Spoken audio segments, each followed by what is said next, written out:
the Cincinnati Bengals selected Florida edge rusher / defensive tackle Zachary Carter, the 95th overall pick in the 2022 NFL Draft. And Zach Carter's a troublesome prospect because I don't really know where he belongs. In the past couple of years, he had 29 pressures in 2021, 36 in 2020, and 20 in 2019. Most of those came while he was lined up outside of the tackle. That being said, he also lined up in the B gap quite frequently and over the tackle as well.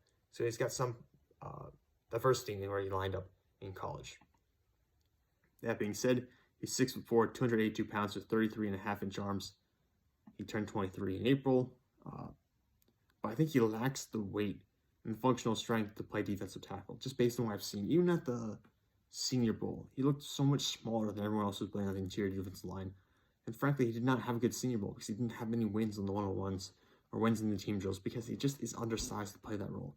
I think he's more of a base 4-3 defensive end, which is the role he could play for Cincinnati Bengals. Now he slots in behind Sam Hubbard, Trey Hendrickson, Cameron Samples in that room as well, along with Wyatt Hubert. So a bunch of young guys.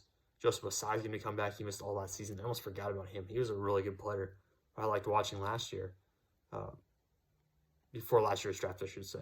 He comes back. So it's a crowded room Zach Carter's going to be in.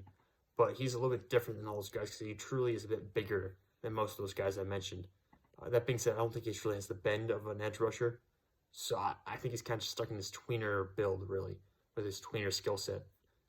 In this past year, he had 31 tackles, 11.5 tackles for loss, 7.5 sacks, and 1 forced fumble.